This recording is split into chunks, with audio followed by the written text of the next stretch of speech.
Bienvenidos de nuevo a Cultura Intrigante. Te recomendamos ver el resto de listas de reproducción, pero ahora continuamos con Inimpugnable, la novela narrada por mi compañero Juan y escrita por Carmen Nicole. Por cuestiones relacionadas con la ética en YouTube, a partir de ahora, y por ser un relato que no es apto para menores, hemos modificado algunas palabras. Continuarán siendo fáciles de entender, pero nos vemos en la obligación de mencionarlo.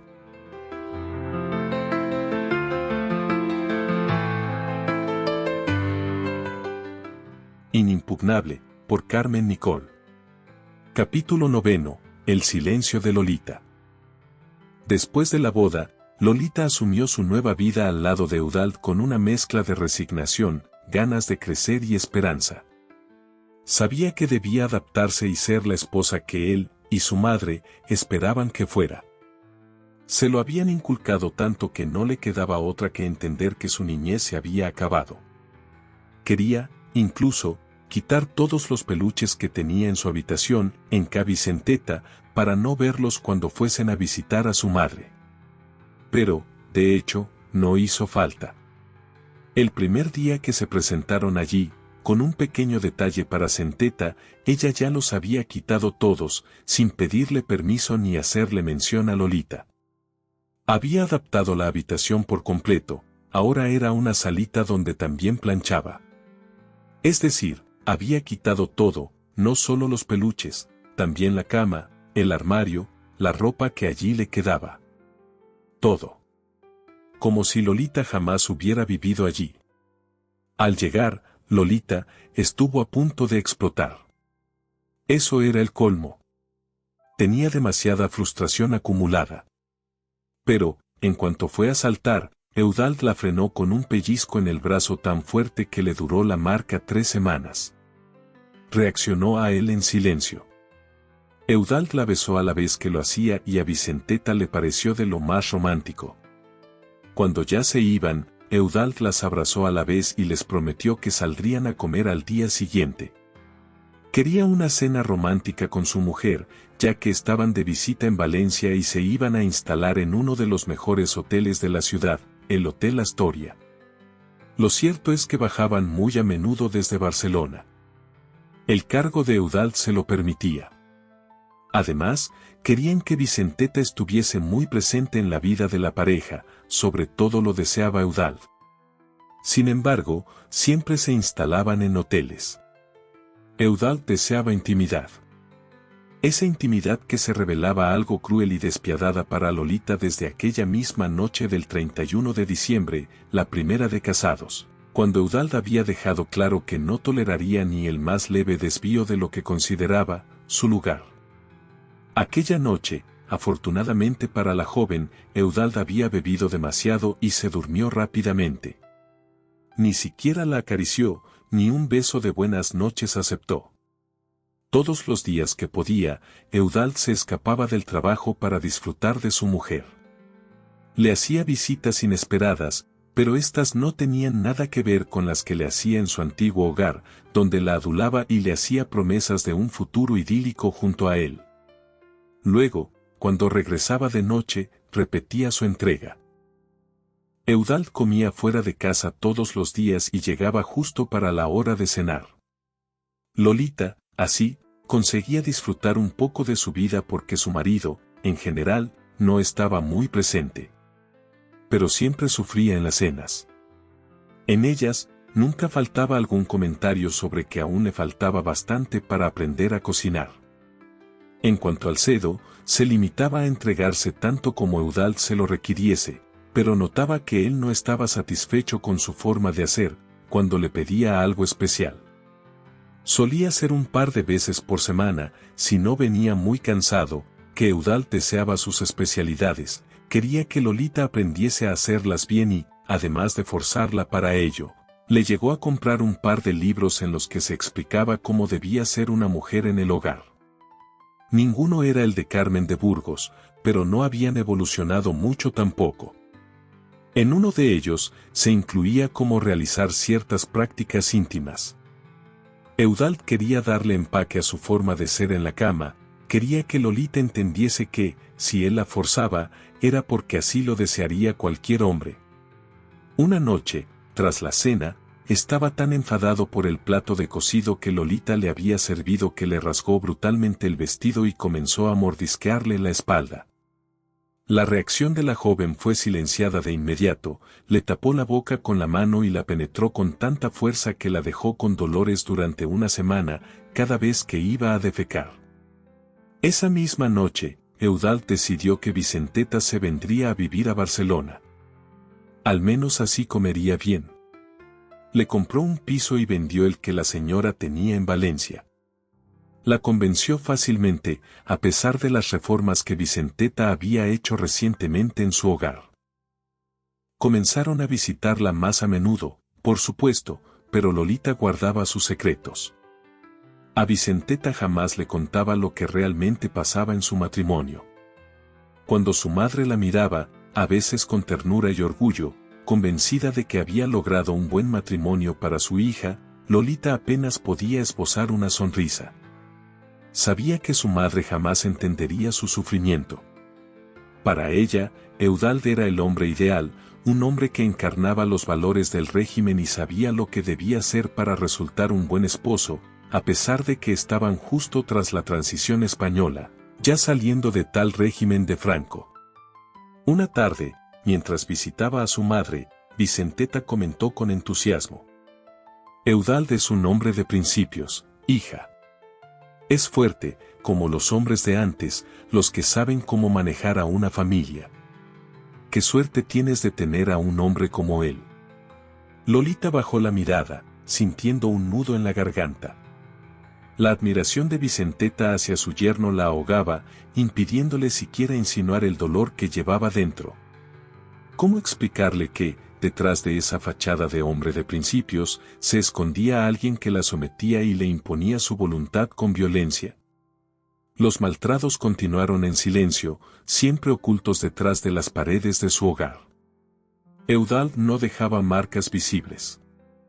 Pero, si alguna vez se le iba la mano, siempre eran golpes o dentadas en lugares estratégicos, asegurándose de que nadie sospechara. Cada golpe venía acompañado de palabras que buscaban aplastar cualquier rastro de resistencia en ella, recordándole que debía ser sumisa, que su vida ya no le pertenecía. Con el tiempo, Lolita comenzó a moverse con cautela, cuidando cada palabra y cada gesto, intentando evitar cualquier situación que pudiera enfurecer a su esposo. Aprendió a vivir con el miedo, a callar y a soportar, sabiendo que no encontraría comprensión en su madre, que solo veía en Eudald la firmeza de un hombre, a la antigua.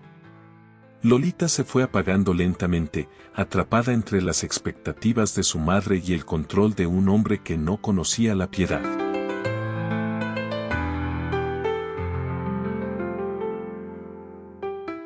Inimpugnable, por Carmen Nicole. Capítulo 10. Las llaves de la libertad.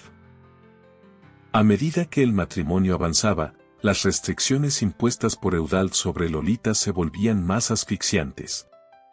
La primera vez que la encerró en casa ocurrió de una manera aparentemente protectora. Una mañana, mientras se preparaba para salir a su consulta, le dio un beso frío en la frente y le dijo con voz seca: «No salgas. Este barrio no es seguro para una mujer sola». Lolita no replicó, pero cuando escuchó el chasquido de la cerradura al girar desde fuera, algo se rompió dentro de ella. Corrió a la puerta y, al intentar abrirla, confirmó lo que temía: estaba encerrada. Su hogar era acogedor porque Eudald se preocupó de comprar los mejores muebles, las mejores cortinas, los mejores electrodomésticos y luces. Pero en ese momento, como en tantos otros igualmente agónicos, Lolita no pudo más que sentir que la casa se le caía encima. Ella no solía salir sola, no entendía por qué Eudald la había encerrado con esa excusa. Solo le dejaba claro que no confiaba en ella. Intentó pensar que era una medida temporal, una exageración del carácter sobreprotector y desconfiado de su esposo. Sin embargo, el hábito se volvió rutina. Cada vez que Eudald salía, se aseguraba de dejarla encerrada en casa, con las ventanas cerradas y las llaves fuera de su alcance. Lolita pasó esos primeros días de confinamiento en un silencio abrumador, caminando de un lado a otro, mirando por las ventanas y observando cómo la vida seguía sin ella.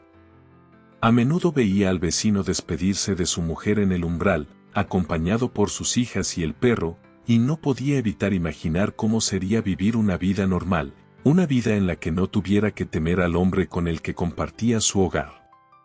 El 31 de diciembre de 1979 se cumplía el segundo fin de año de casados y llegó con una atmósfera tensa. Eudald había pasado toda la semana hablando de la cena que organizarían en casa, pero Lolita apenas había tenido tiempo para prepararla. Estaba agotada por las noches de insomnio y los constantes dolores de cabeza que se habían vuelto habituales desde el inicio de los maltratos ofrecidos por su marido. Eudald llegó temprano esa noche, cargando con varias botellas de cava y un gesto de impaciencia. Al entrar, revisó la mesa con ojos críticos y se volvió hacia Lolita con un destello de irritación. ¿Es que no puedes hacer nada bien?, le espetó, señalando un pequeño desorden en la cocina. Lolita trató de excusarse, pero él no la dejó terminar. La agarró del brazo con fuerza y la empujó hacia una de las habitaciones del fondo. No quiero verte hasta que lleguen los invitados. Quédate aquí y no salgas. El encierro en la habitación fue peor que cualquier castigo físico, mucho peor que los anteriores encierros en casa. Lolita podía escuchar los ruidos de la casa mientras Eudald terminaba de arreglarlo todo. Los golpes de los cubiertos, el sonido de las copas colocándose en la mesa y, finalmente, las voces de los invitados que llegaban, ajenos al drama que se escondía tras una puerta cerrada con llave. Horas después, cuando la fiesta se acercaba a su fin, Eudald abrió la puerta. Ven a despedir a los invitados. Hazlo con una sonrisa, no quiero que parezcas una desgraciada. Tan solo di que no te encontrabas bien y que he tenido la bondad de dejarte dormir, a pesar de la fecha que celebrábamos. Lolita obedeció, y nadie notó que, bajo su cara de dormida, había lágrimas secas y un corazón roto. Quería pedirles ayuda. Decirles que Eudald no era lo que parecía. Pero, ¿quién la iba a creer? Su madre sí estaba enferma y no había venido a cenar, y los invitados eran compañeros y trabajadores de la maternidad, los más allegados a Eudald. Al despedir a la última pareja, Eudald cerró la puerta y la miró con frialdad. Espero que para el próximo año lo hagas mejor. Aquella noche, mientras el reloj marcaba la llegada de un nuevo año, había estado pensando en que, al final, se sentía mejor en la habitación, encerrada, que aparentando felicidad junto a Eudald. Luego, el resto de la noche, Lolita se quedó sentada en la penumbra, sintiéndose más prisionera que nunca, hasta que consiguió dormirse. Cuando la despertó Eudald, regresó a la realidad y supo cómo mentir a los invitados porque ya tenía práctica con su madre. Pero, debía buscar la manera de sobrevivir a su cruel marido. No era una buena época para divorciarse, sobre todo en España. Así que lo mejor, hasta ahora, había sido soportar los golpes y los insultos. Pero ya eran muchas las veces que pensaba hasta cuándo. Si al menos pudiese tener un bebé. Todos estos pensamientos confluían dentro de la oscuridad de la bella Lolita. Afuera, los fuegos artificiales iluminaban el cielo de Barcelona sin conseguir aportarle la suficiente luz como para disipar las sombras de su tristeza.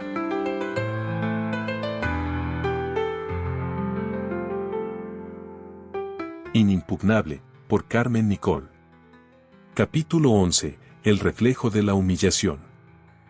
El cambio llegó sin previo aviso. Eudald había estado perfeccionando su control sobre Lolita, buscando formas cada vez más ingeniosas para subyugarla. Ahora, su crueldad adoptó una nueva rutina, el encierro en el baño. Lo había estado pensando con tiempo y disfrutaba la idea de llevarlo a cabo, si bien, en su interior, realmente pensaba que este tipo de encierro ayudaría a Lolita a entender que, su mirada altiva, debía cambiar. Una mirada que, en realidad, era solamente una mirada juvenil que aún no expresaba un miedo atroz o una entrega absoluta. El baño de la casa tenía algo peculiar, la cerradura estaba diseñada para bloquearse desde fuera, desde la habitación contigua, y no desde dentro, como comenzaba a ser habitual en los cuartos de baño con cerradura, los que ya no usaban pestillo. Eudald lo había elegido deliberadamente, justificándolo con argumentos como es más seguro o así no te puedes quedar encerrada. Sin embargo, Lolita pronto entendió que no era por esas razones, que justamente buscaba todo lo contrario, dejarla encerrada en una habitación aún más pequeña. La primera vez que Eudald la encerró en el baño, fue tras una discusión insignificante sobre la organización de su ropa en el armario. Cuando ella intentó defenderse, él la interrumpió con una sonrisa sarcástica y le dijo: «Creo que necesitas un tiempo para reflexionar sobre cómo hablarme». Antes de que pudiera responder, la llevó al baño, la empujó suavemente pero con firmeza, y cerró la puerta tras de sí. Lolita escuchó el sonido metálico de la llave girando, dejándola completamente aislada, pero decidió no chillar ni pedir que la sacase de allí. Era lo que necesitaba hacer, gritar, pero no quería que él la percibiese desesperada. No sabía si, en realidad, era una provocación para golpearla como reacción a sus gritos. El baño era pequeño, frío y aséptico. También lujoso, aunque sin tan siquiera una ventana, solo un respiradero y un espejo que reflejaba la figura de Lolita, con su rostro pálido y sus ojos llenos de lágrimas contenidas. Pasaron horas antes de que Eudald regresara, como si fuera un maestro evaluando a una alumna desobediente. ¿Lo has pensado mejor?, preguntó al abrir la puerta, como si fuera un juego. Lolita no respondió. Aprendió pronto que las respuestas no le servían de nada. Semanas después, se acercaba de nuevo el 31 de diciembre, el aniversario de boda y el fin de año, los cuales llegaron faltos de celebración. El encierro en el baño se había vuelto un recurso habitual para Eudald, pero, en esta ocasión, lo convirtió en un espectáculo de humillación. Había organizado otra celebración de fin de año en casa, con sus compañeros médicos y sus esposas. Lolita había preparado todo con esmero, tratando de evitar su enojo, pero un comentario inocente sobre la decoración bastó para encender la ira de Eudald.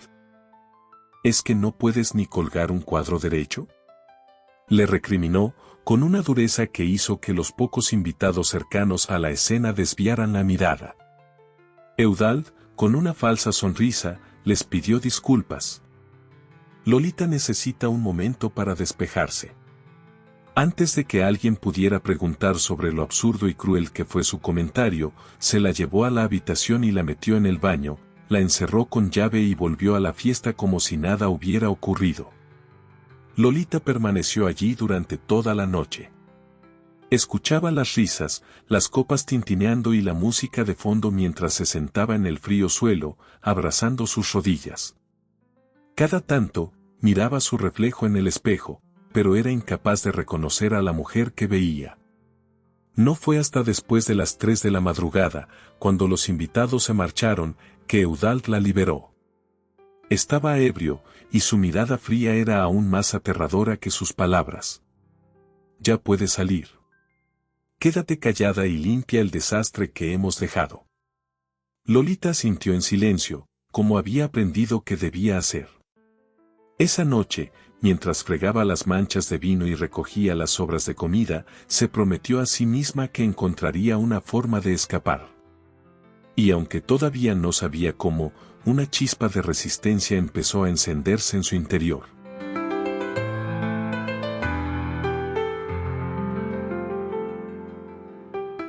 Inimpugnable, por Carmen Nicole. Capítulo 12. Un respiro envenenado. Se adentraba el verano y parecía que Eudald no iba a tener vacaciones. Pero, en un inesperado gesto de aparente generosidad, Eudald decidió organizar un viaje para Lolita y su madre, Vicenteta. «Nos vendrá bien un cambio de aires», anunció durante la cena, mirando a Vicenteta con una amabilidad que parecía genuina.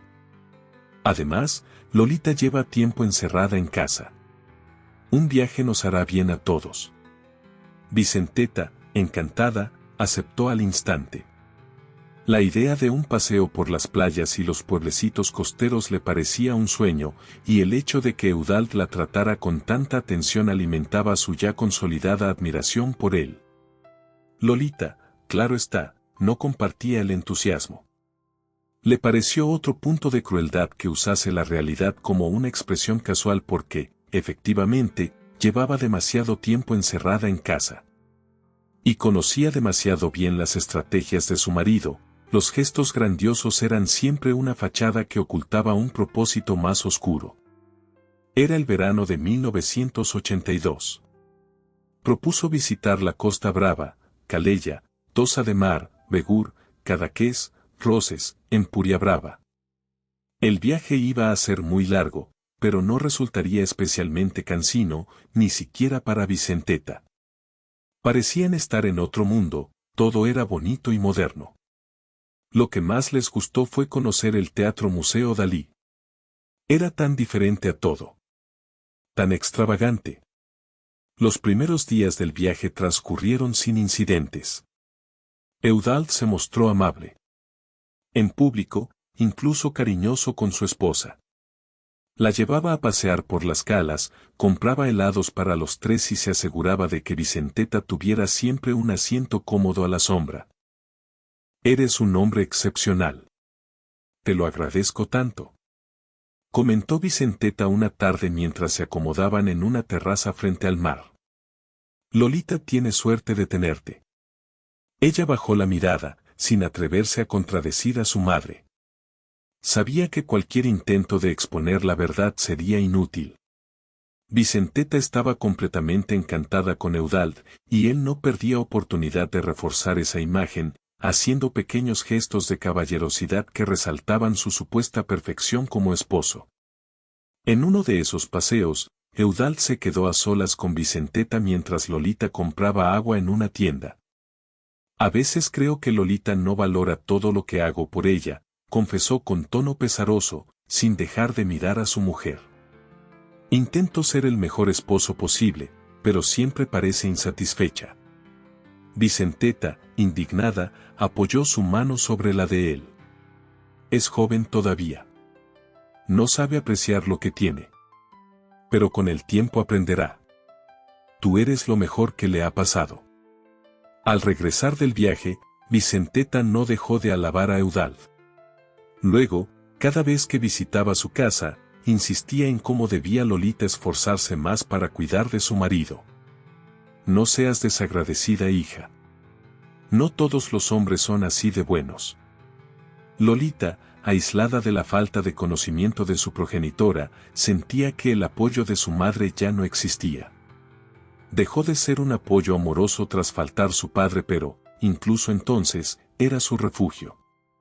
Ahora, en cambio, parecía una aliada de su carcelero. Pero no podía decírselo y, por ello, Lolita misma era responsable de esa complicidad suegra-yerno. Finalizó el verano, los paseos por Barcelona junto a Vicenteta, el respiro de no estar encerrada constantemente en el baño. Y llegó el otoño y el frío. Su madre ya no quería salir, prefería que la visitasen. Se acercaba la fecha de su aniversario. Ese año, Lolita temía la amabilidad de Eudald. Como había demostrado, no solía disfrutar de su aniversario de bodas ni del fin de año. No con ella, solo con sus amistades. Era la fecha en la que Lolita añoraba más a su padre. ¿Qué pensaría de su estado? ¿Qué pensaría de que no se rebelase contra Eudald? Sin embargo, ese año, por fin, iban a celebrar el fin de año y su aniversario de boda a solas. Al menos, pensó Lolita, no me sentiré humillada frente a otras personas. No tendré que mentir ni aparentar ni creo que me encierre. Ni siquiera estaría Vicenteta, quien dijo que se acostaría prontito. Pero, esa velada, después de una cena silenciosa en casa, preparada por él mismo, Eudald condujo a Lolita al dormitorio con una mirada que helaba la sangre. Hoy será especial, le dijo Eudald mientras cerraba la puerta tras ellos.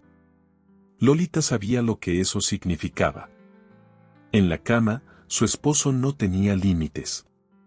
Esa noche, bajo el pretexto de que ella debía ser una mejor esposa, la sometió a humillaciones que la dejaron físicamente devastada. Eudald tenía una capacidad sexual insoportable. Si no bebía, conseguía aguantar tanto que las actividades que debía soportar Lolita parecían no tener nunca fin. La había observado mientras se maquillaba. Ella pensó que la observaba porque disfrutaría de ver cómo se le corría la máscara de pestañas mientras se ahogaba con su enorme miembro, esa máquina de destrozos y desgarros sin piedad. Eudald usaba su pulgar para expandir su rímel por su cara. Eso siempre lo hacía. Pero nunca lo había tenido detrás mientras se maquillaba.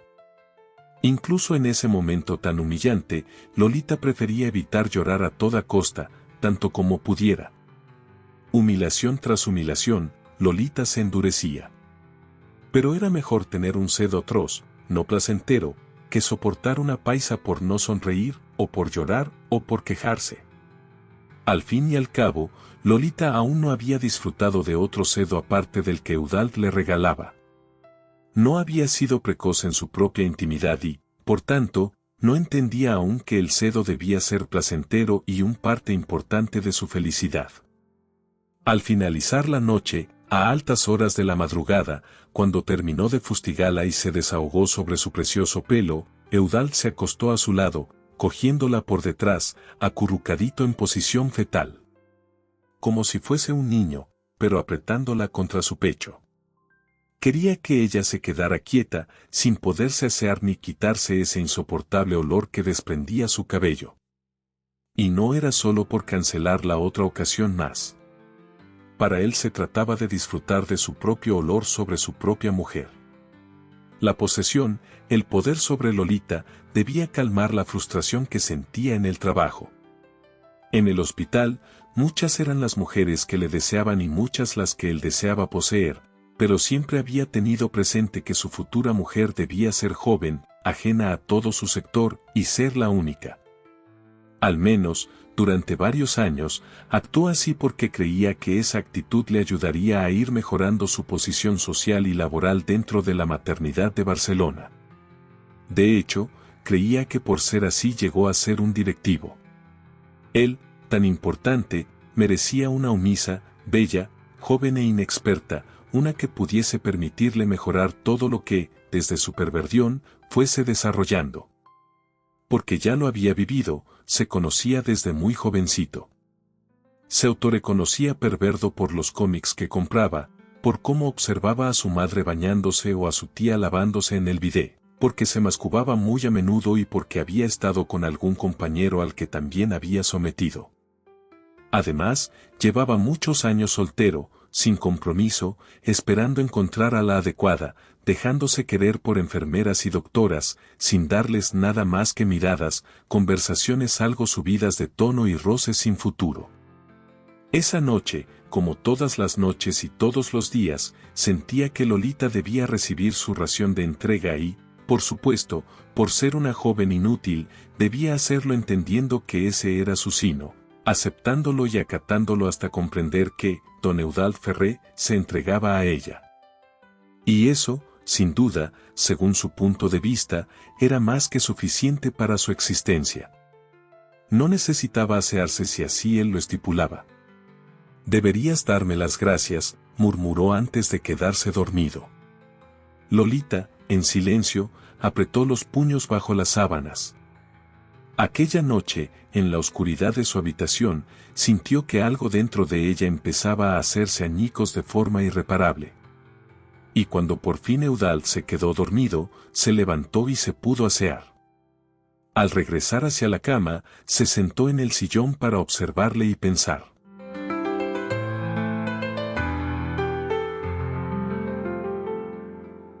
Hasta aquí los capítulos 9, 10, 11 y 12 de Inimpugnable.